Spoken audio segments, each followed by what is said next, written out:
Bismillahi walhamdulillah wassalatu wassalam ala asyrafil anbiya'i wal mursalin Sayyidina Muhammadin wa ala alihi wa sahbihi wa man tabi'ahum bi ihsanin ila yaumiddin wa ba'd. Assalamualaikum warahmatullahi wabarakatuh.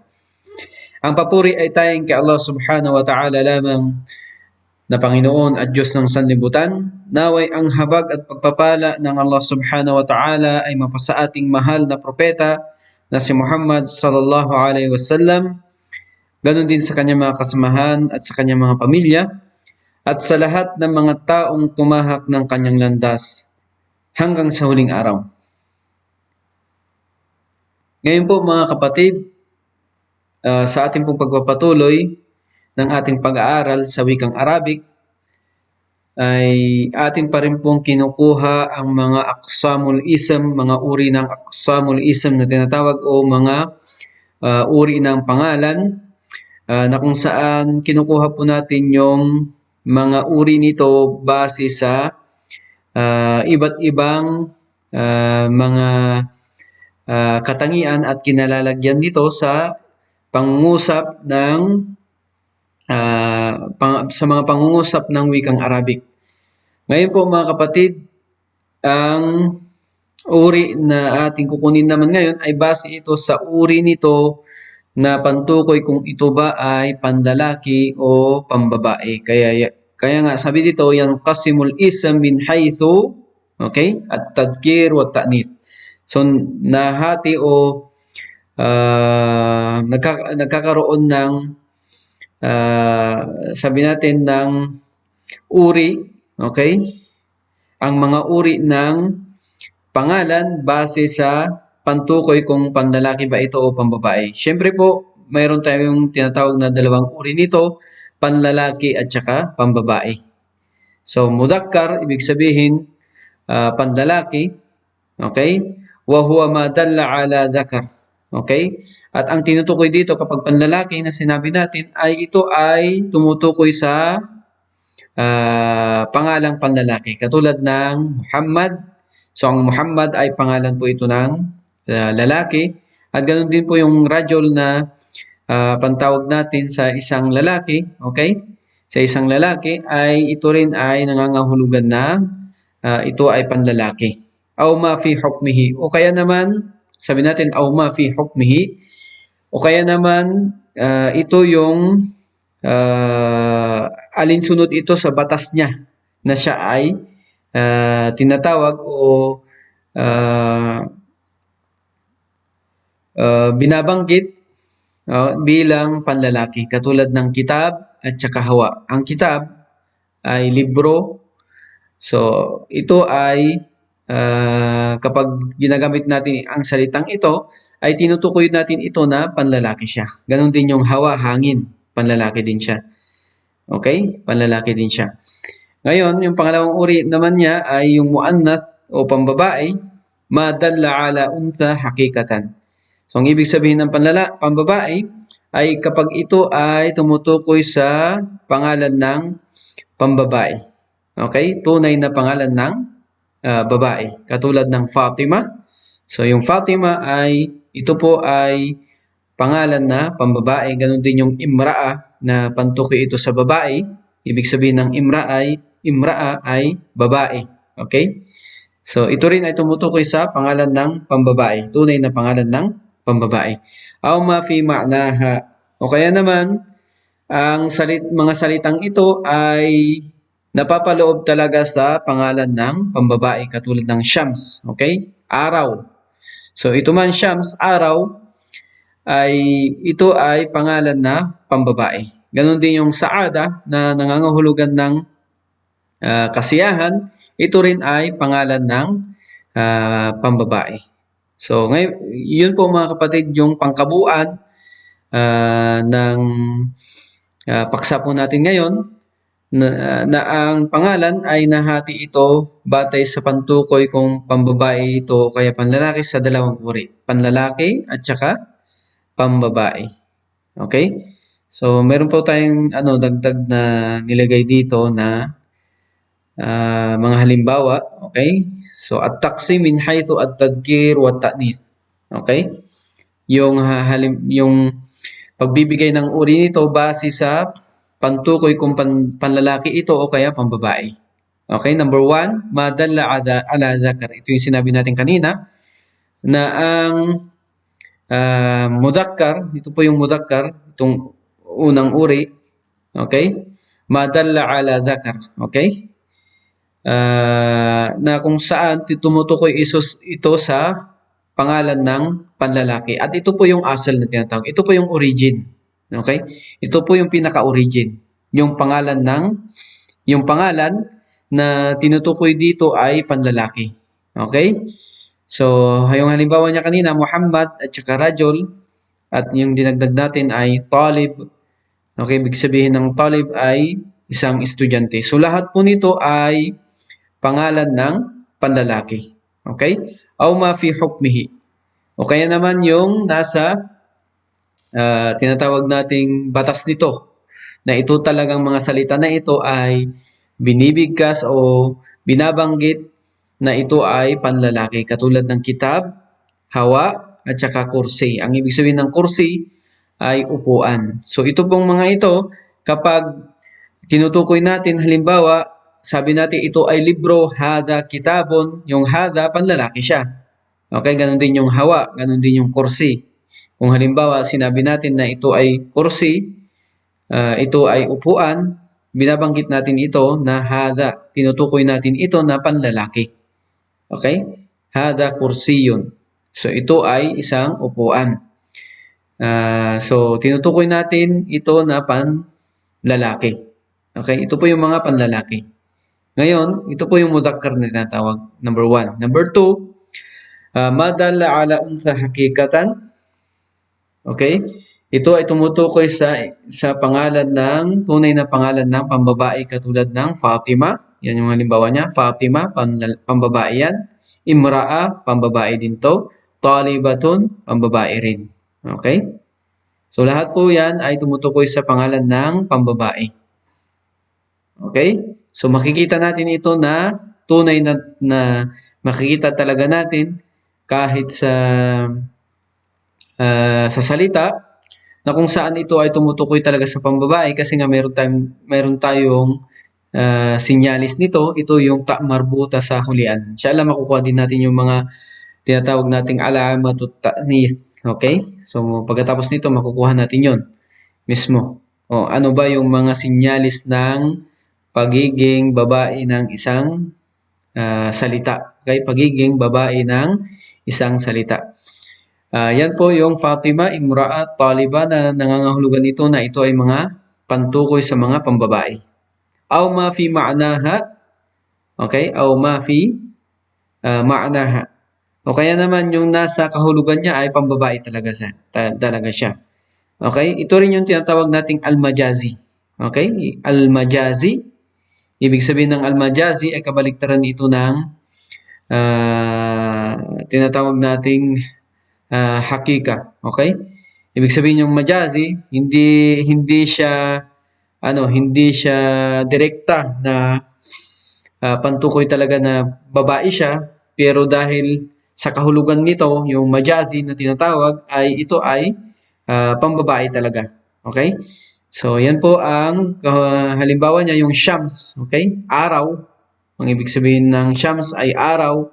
Ito ay tinutukoy na kapag nilalagay natin ito sa isang salita, ay tinutukoy natin ito ng mga pambabae. Katulad din ng aynun. Okay? Aynun, mata.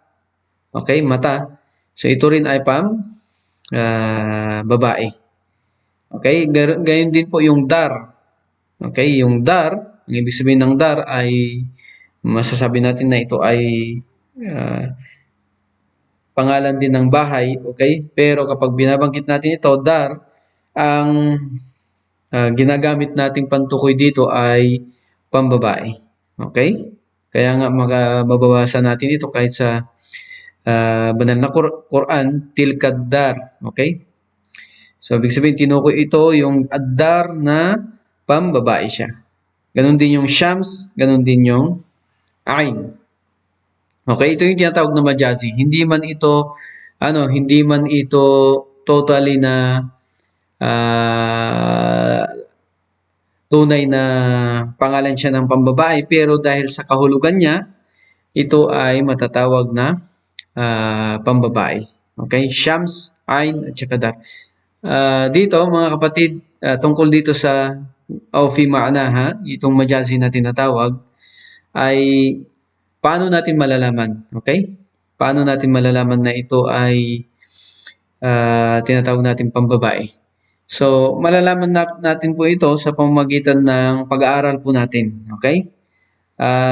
Kasi makikita po natin yung mga ibang mga pangalan ay ganito po tinawag o kaya tinukoy ng ating mga eskola sa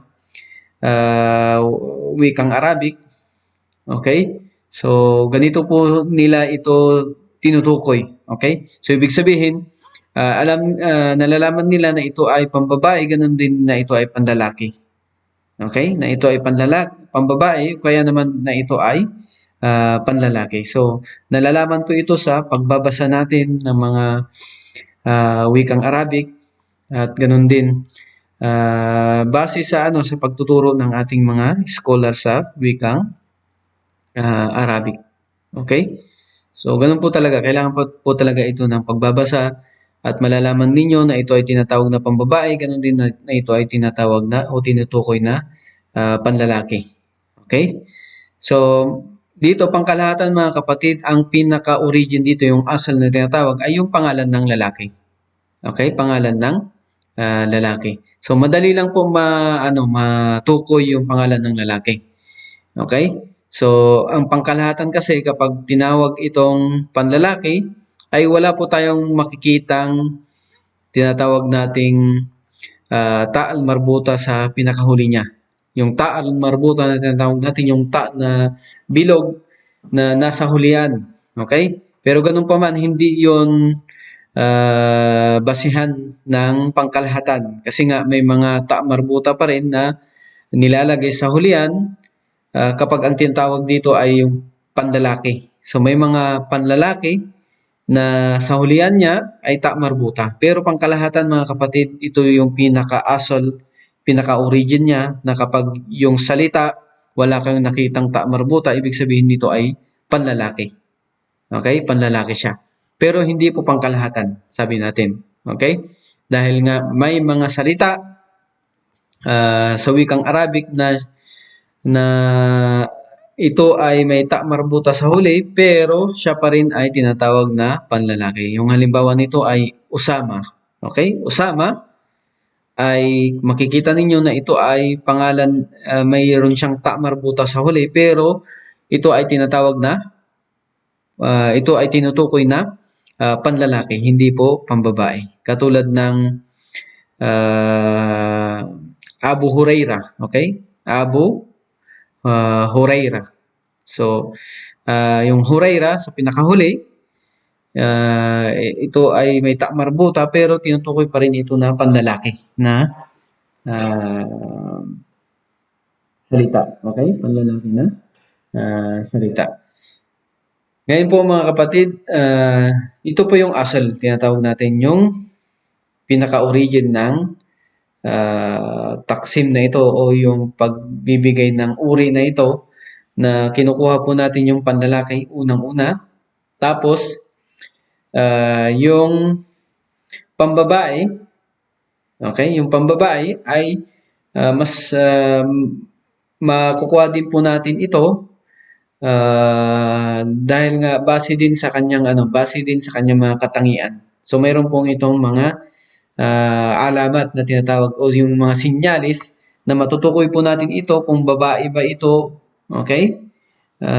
Kung ano ba yung mga sinyalis na kung paano natin makikilala yung salita na ito ay pambabae. Okay? Na ito ay pambabae. So dito po mga kapatid, okay, alamatut ta'nis salasatun wahiya. Okay, alamatut ta'nis salasatun wahiya. So ang mga sinyalis ng pantukoy sa pambabae, okay, ay mayroon tayong tinatawag na tatlong uri. Okay, wahiya. At ito yung una, ta'ut ta'nis. al-mutaharrika. Ta'ut ta'nis al-mutaharrika. Ito yung ta'ut ta'nis na nasa hulihan. Ito po yung sinasabi natin na ta'ut ta'nis. Okay, yung ta marbuta sa hulihan. Ito, Aisha. Ganun din yung muslima. Ganun din yung burtukala. Okay? Aisha, muslima, burtukala. So, itong mga nasa hulihan niya, yan, ta'ut ta'nis al-mutaharrika. Itong mga ito. Okay? So, yan po mga kapatid ang isa ito sa mga sinyalis na makikilala natin ang pambae na salita dahil mayroon siyang ta'ut ta'nis sa hulihan. Okay? Pero hindi po ito pangkalahatan katulad ng sinabi natin kanina. Dahil nga mayroon pa rin tayong mga salita na sa wikang Arabic na mayroon siyang mayroon siyang ta sa pinakahulihan. Okay? Katulad dito. Okay? Pinakahulihan, pero tinutukoy pa rin itong panlalaki. Katulad ng Hamza. Okay? Hamza. Usama. Yan. Okay? So, yun po yung mga halimbawa ng mga may mga salita na mayroon siyang ta'ut ta'nis o kaya ta marbuta doon sa hulihan pero tinutukoy pa rin siyang lalaki. Number 2, al-alif al-maksura. Okay? Ito po yung pangalawang uri o sinyalis ng pagiging babae ng isang salita na mayroon siyang al-alif al-maksura. Ito po yung alif al-maksura na tinatawag, itong huli na ito. Okay? Salma. Ito pong huli na ito po yung alif al-maksura.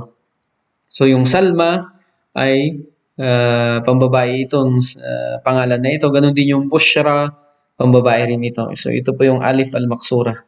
Yan. Sa hulihan. So, itong mga salita na ito ay pambabae siya.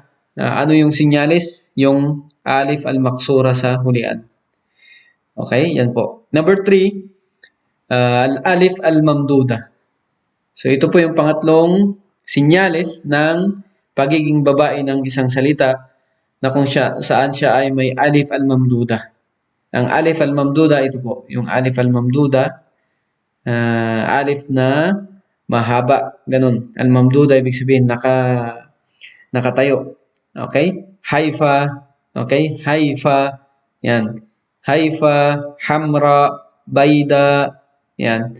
Ito mong mga salita na ito, ito pong mga pangalan na ito ay pambabae siya. Ano yung sinyalis? Dahil may alif al-mamduda dito sa before hulihan ng salita.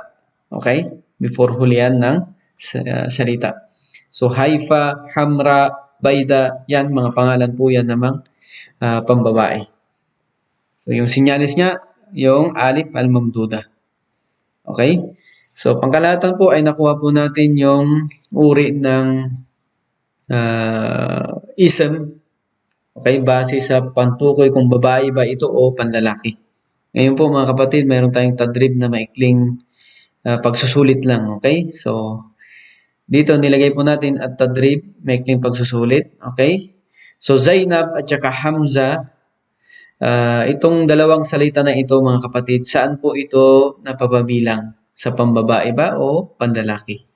So, isusulat po ninyo Zainab kung alin po ito, pambabae ba o panlalaki. Ganon din yung Hamza, pambabae ba o panlalaki. Okay? So, yun po yung maikling pagsusulit ninyo. Ngayong linggo na ito, inshallah, naway gantimpalaan po kayo ng Allah subhanahu wa ta'ala ng dagdag na kaalaman sa Islam at naway gawin itong kapakipakinabang para sa inyo, ganun din dito sa mundo, ganun din sa kabilang buhay. Wa akhiru da'wana anil hamdulillahi rabbil alamin. Assalamu alaikum warahmatullahi wabarakatuh.